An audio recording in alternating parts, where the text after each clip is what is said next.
Shalom. I want to give all praise, honor, and glory unto Yahweh, Bahasham, Yahweh Bahasham Kwakadash. I want to give double honors unto the mighty, wonderful, and magnificent elders that have brought me into this truth of times past and present. This is Bitter Herb 7, and I have another video here. Unfortunately, here in the magnificent state of Oklahoma, there's been snow all over the place, so it wouldn't be the wisest thing for me to go out today for the midweek camp. But Lord willing, I'll be back out there next week. There's still some more cold fronts that are going to be coming through. Nonetheless, this video is going to be going into the RFID microchip, aka the MOTB.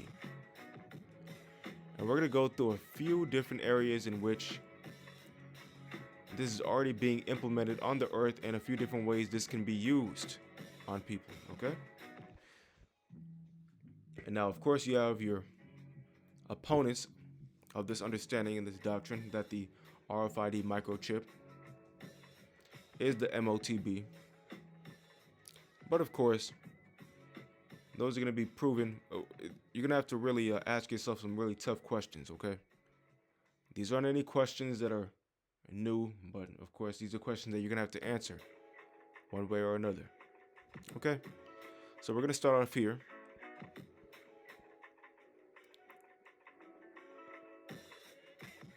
Listen to this. Instead of carrying your wallet in your back pocket or your purse, a tech company wants you to keep it under your skin. All right, so let's explain here. Walletmore is selling microchips implanted in your hand as an alternate payment. Could this be the future? Maybe. Pause. Of course, an alternate payments. We're going to go into that here in a moment. Once you set up your card info in the company's app, look at this, it says payments could be as easy as swiping your hand over a card reader. Right now, chips are not sold in the U.S. Crazy. Right now, chips are not sold in the U.S. Now, let's go to something here. Look at this. Now, this is not saying anything specific to RFID technology, but it is using the word microchips in it, so we want to go into that, okay? And how interesting what this gentleman speaks on, or how interesting these different areas in which you can be controlled whenever you have this quote-unquote microchip, okay? China could be using cars and refrigerators to spy on people. A new report details how Chinese manufactured microchips and those items pose a threat to national security in the UK. But there's also a potential for Chinese spying and security concerns right here in the US. The report warns that Beijing can use data collected and transmitted from those devices to track people. Let's bring in the author of the report, Charles Parton. Charles, just walk us through how the spying works. Pause. So we're just going to go here to the report. It states, report China can spy on people using microchips, cellular IoTs, embedded in smart devices such as fridges and laptops. Okay? Well, these devices are a bit like, in many ways, like a cellular phone, but data goes in and out of them. And it's not just in terms of the spying which you talked about, but also that they are crucial to industrial processes, logistics, transport, cars, and many other things. So they're integral and becoming a really vital part of our modern life. And the threat is that it's not just that China will egress data out of it about individuals, and that might be important if these are sensitive government officials or Hong Kong people or Uyghurs or whatever. But more importantly, I think, is the tendency that the three Chinese companies are creating, because China's aim is to ensure that they get a complete monopoly over the provision of these modules. And that would create dependency of our countries and prejudice our security and our values and our long-term economic prosperity. And finally, it's possible because these devices are programmable. I mean, they send data in, they send data out, you update them with software, etc. You can quite easily actually identify where these these are without Well, so again, that goes into tracking. In case you didn't hear it, the gentleman stated you could quite easily identify where these devices are. Okay, let's go back. programmable. I mean, they send data in, they send data out, you update them with software, etc. You can quite easily actually identify where these are without too much effort, Without too much effort. and you can then start messing around with them. Whoa, okay. And then you can start messing around with them. Let's look. And potentially, for instance, let me just give you a quick example. I mean, we all have smart meters in our house, and that's great because we don't have to report to the electricity company what the readings are every month. But these smart meters are also used by companies to ensure that the grid works properly. Now, if you interfere with those smart meters at a crucial time, let's say when electricity demand is very high, and you could identify each of these smart meters individually from Beijing, Right. You could cause real havoc in the grid and maybe blackouts, etc. So There we go. And you take that RFID microchip, you're going to get blacked out, okay? They're going to give you a software. As a matter of fact, they're just going to crash you, okay? They're just going to send a virus on you, man. All right? And crash your entire system. All right? Your entire operating system is going to be down, and you're not going to be booting anymore, all right? You're going to be finished. All right, let's go here. RFID microchip. What is the use of an RFID microchip? Radio frequency identity or identification. Chips are tiny computer chips connected to miniature antennas that can be placed on or in physical objects. They are used in a wide variety of applications where contactless authentication is desired, including toll booths, transit passes, passports, and contactless entry keys.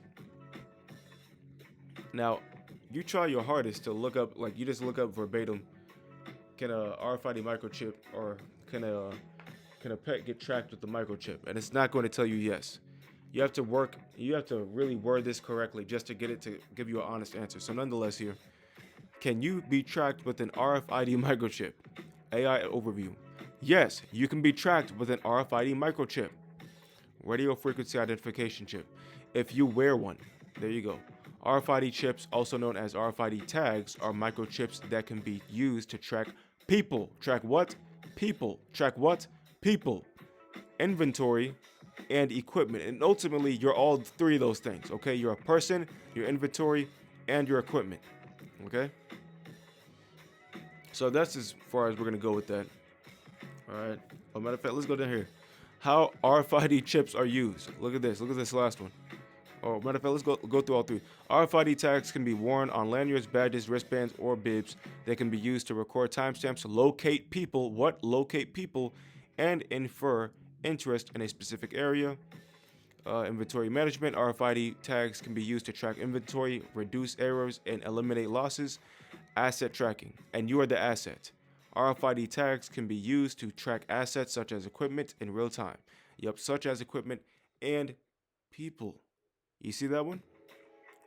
All right. So now we're going to go to this here. And this was going to happen to your dumb ass whenever you take an RFID microchip, okay? Your clown ass is going to get all your stuff stolen, all right? Look at this here. Let's look at this. I've never even seen anything like this before. Here.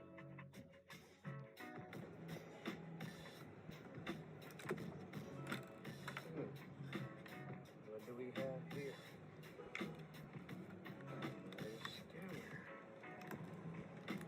Whoa.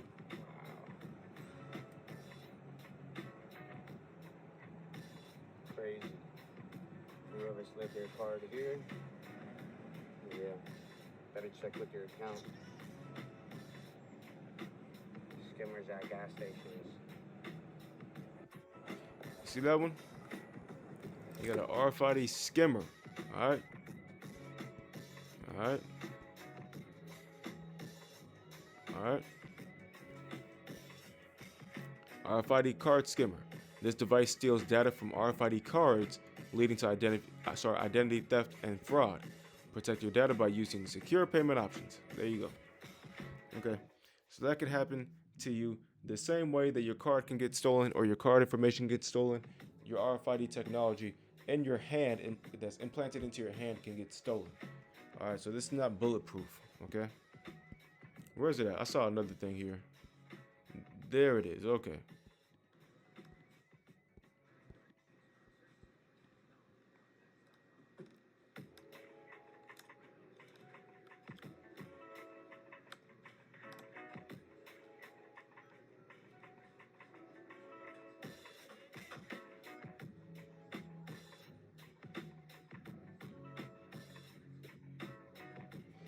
All right.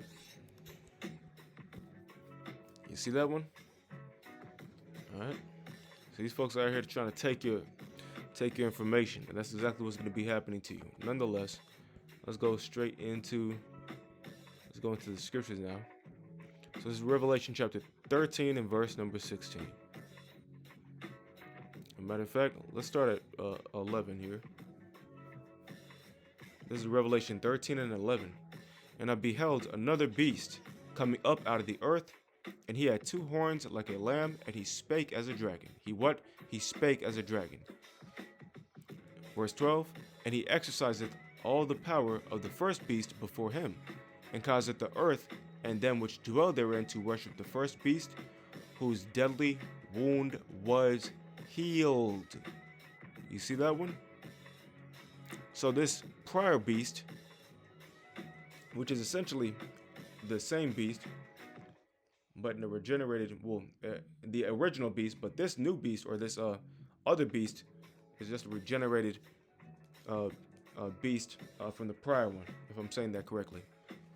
Nonetheless, the first beast was the ancient Roman Empire. Let's go, again, it says here he spake as a dragon. Let's go to a prior chapter. Shoot, I'm tripping.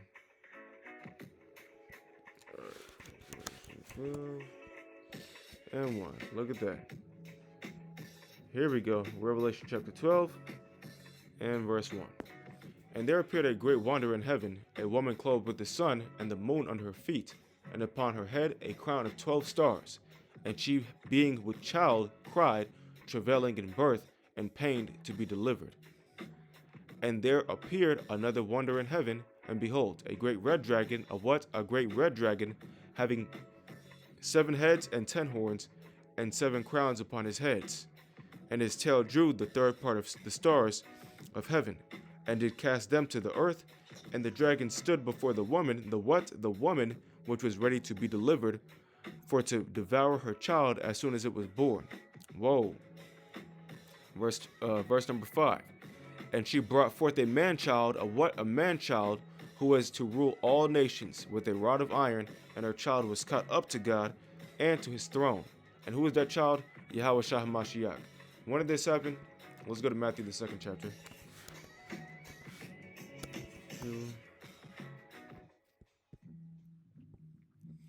All right, here we go. Matthew 2 and 1. Now when Yahushua was born in Bethlehem of Judea, in the days of Herod the king, the days of Herod the king, behold, there came wise men from the east to Jerusalem, saying, Where is he that is born King of the Jews? For we have seen his star in the east, and are come to worship him. Look at this here. When Herod the king had heard these things, he was troubled. He was what? Troubled, and all Jerusalem with him. You see that one? The King Herod was troubled, and he was afraid, because he knew exactly what was going to happen whenever the king of the Jews pulled up on the scene. All right? Or he thought he knew. Yahushua HaMashiach was going to pull up on the scene to take the Romans out of their place, which is going to happen, Lord willing, very, very soon. Whenever Yahushua pulls back up on the scene, he's going to be taking the Romans out of the Neo-Roman Empire out of its place and establishing his righteous kingdom. Nonetheless, we're going to skip down a bit. This is Matthew 2 and 16. Then Herod, when he saw that he was mocked of the wise men, was exceeding wroth, and sent forth, and slew all the children that were in Bethlehem. He what? Slew all the children that were in Bethlehem, and in the coasts thereof, from 2 years old and under, according to the time which he had diligently inquired of the wise men. So King Herod was looking to, he inquired of the wise man to confirm the whereabouts of Yahushua in order to have him, killed or to put him to death. But of course, that plan didn't work out, and Yahushua lived. Okay? So that goes into, we're going to go right back to Revelation chapter 12 to recap. Again, and she brought forth a man-child who was to rule all nations with a rod of iron, and her child was caught up to God, caught up unto God and to his throne. And pardon me, let me go up here. Here it is. And his tail drew the third part of the stars of heaven, and did cast them to the earth. And the dragon stood before the woman which was ready to be delivered, for to devour her child as soon as it was born. So King Herod was ready to put Yahushua to death as soon as he was born. So prophecy wouldn't be fulfilled, in that Yahushua was going to fulfill the prophecies pertaining to his suffering, and then take over the Romans. In his mind, more than likely, he thought that Yahushua was just gonna grow up and just destroy all these nations, and then bring up his kingdom. Whatever the case may be, we're gonna go right back to Revelation chapter 13. Okay, pardon me. All right, so again, that's going into the ancient Roman Empire. All right, right now we're in the revised Roman Empire. Okay. Verse 11 of Revelation 13, and I beheld another beast coming up out of the earth, and he had two horns like a lamb, and he spake as a dragon, and he exercised all the power of the first beast before him, and causeth the earth and them which dwell therein to worship the first beast, whose deadly wound was healed. And he doeth great wonders, so that he maketh fire come down from heaven on the earth and the sight of men. And when did that occur? In the midst of Hiroshima and Nagasaki, whenever those atomic bombs were dropped in Japan. Verse 14, and deceiveth them that dwell on the earth by the means of those miracles which he had power to do in the sight of the beast, saying to them that dwell on the earth that they should make an image to the beast which had the wound by a sword and did live. You see that one? So this is the beast, or this is the ancient Roman Empire. All right. And we're in the midst of the revised Roman Empire. Verse 15, and he had power to give life unto the image of the beast, that the image of the beast should both speak, and cause that as many as would not worship the image of the beast should be killed. And he causeth all, both small and great. We're going to stop right there. So this is going into the revised Roman Empire. Now that we got an understanding on this beast here, this is talking about the revised Roman Empire. Okay? So the revised Roman Empire wasn't around, okay, at this time. So the brothers that say that the MOTB, all right, and it's probably too late anyway, but nonetheless, the brothers that say that the MOTB is sin, you would have to say that sin wasn't even introduced on the earth until the revised Roman Empire came forth, or 1,000 years post the fall of the ancient Roman Empire. That's what you would have to say. All right, which is completely absurd. Let's go here, Revelation 20. All right, Revelation chapter 20, and here. This is Revelation chapter 20 and verse number 1. And I saw an angel come down from heaven, having the key of the bottomless pit and a great chain in his hand. And he laid hold on the dragon, that old serpent which is the devil and Satan, and bound him 1,000 years, and cast him into the bottomless pit, and shut him up, and set a seal upon him. We're going to go right back up yet again. It says here, and he laid hold on the dragon. What is that dragon? As we established, the ancient Roman Empire, which is the devil and Satan, and bound him 1,000 years. Don't get hung up with your mind in a boggle, your mind boggled, your mind ramrodded. All right, just because it says the devil and Satan, okay? Devil just means deceiver, Satan just means adversary, all right? And bound him 1,000 years. A what? 1,000 years, okay? So the ancient Roman Empire was bound 1,000 years, okay? So again, you'd have to say that this mark here, spoken of in Revelation, the 13th chapter.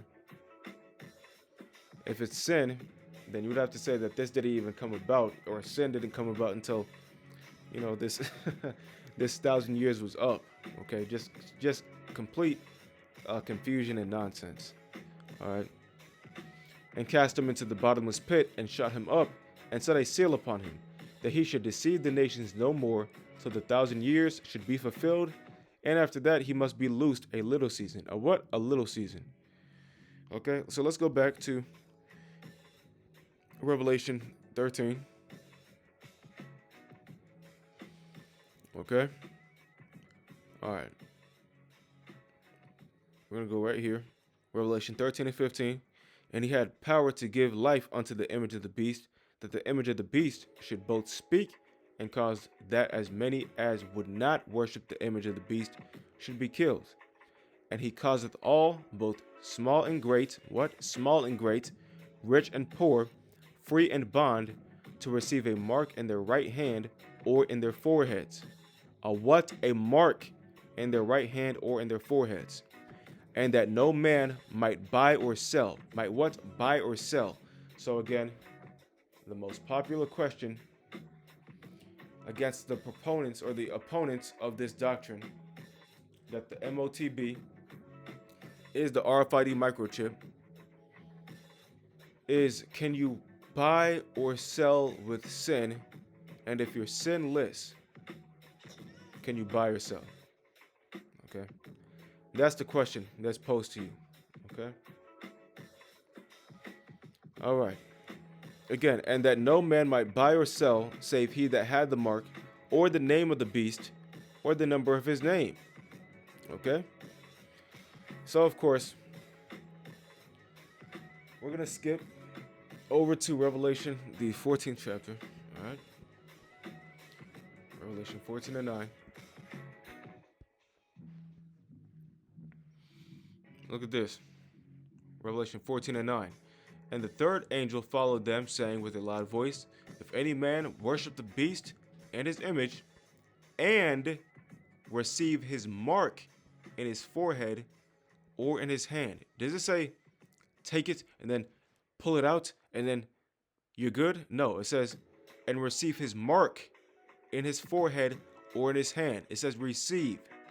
Okay, so if that means if you take it, what's going to happen?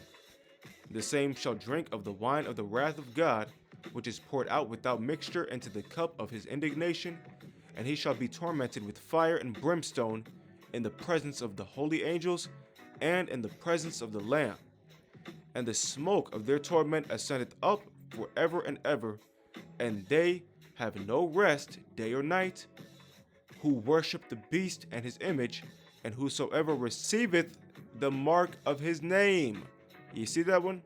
Again, receiveth the mark of his name. As simple as that. Nonetheless, you brothers out there, I'm sure you brothers, though you teach, the MOTB isn't the RFID microchip, I would hope that you wouldn't ever take it. Okay? Nonetheless, if I was you, I'd quit teaching your congregation that the MOTB is sin. All right. Obviously, it is a sin to take it. So, and you don't want to sin. So that's a good thing that you teach. But nonetheless, again, the MOTB is the RFID microchip. As simple as that.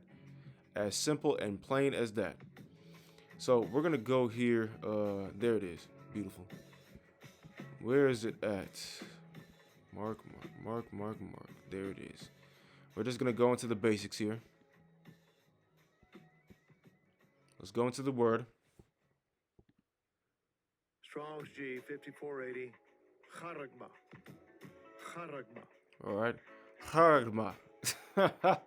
Oh, man. I think that was a good impersonation of this guy. Okay, anyway.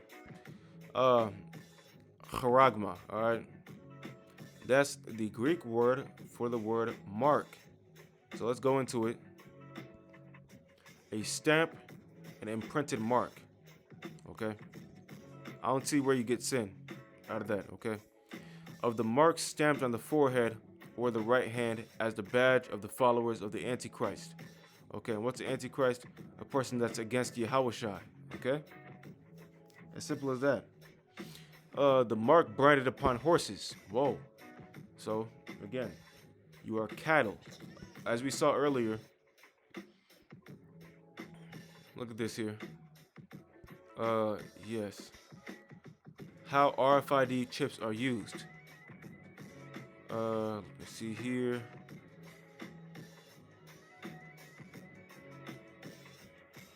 Asset tracking. Is a horse not an asset?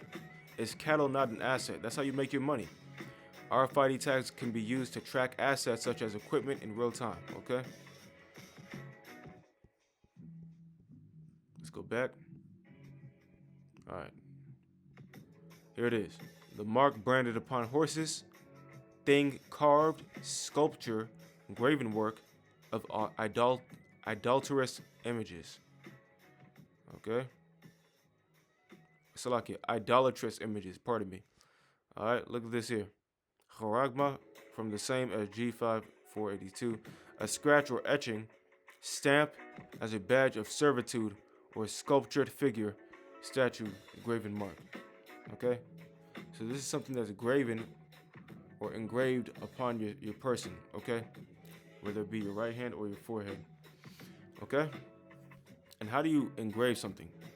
You have to make a cut into it, okay? Like if you engrave a tombstone, okay?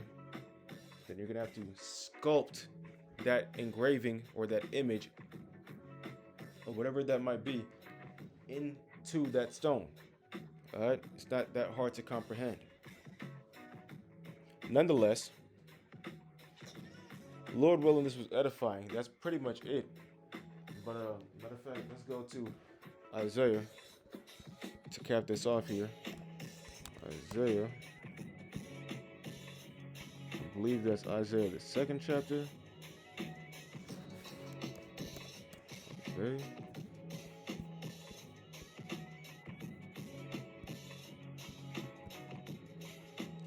No, that ain't it. All right. I know I can find it. I don't know exactly where to get it. All right, I'm just going to my sword here. Slovakia.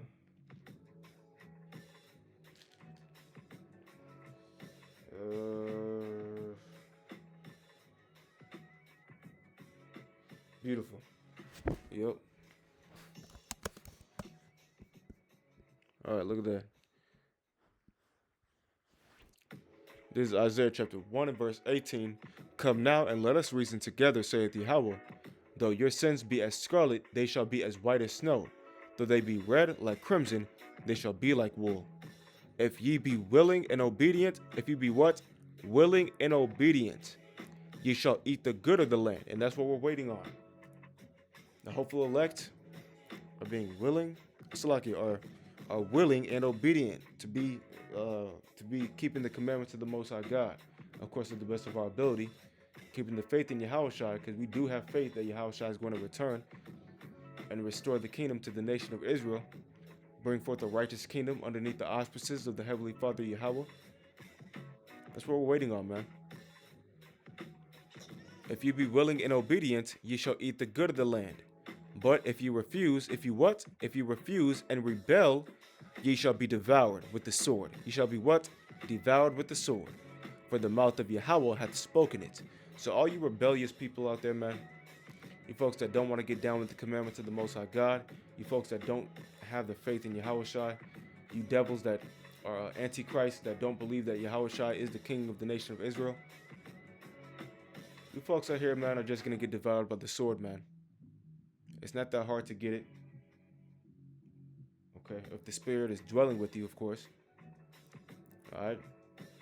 Nonetheless, that was all. Again, Lord willing, this is edifying. The MOTB is the RFID microchip. I want to give all praise, honor, and glory unto Yahweh, Bahasham, Yahweh Shai, Bahasham Rakadash. Don't take that microchip. Kwame Shalom.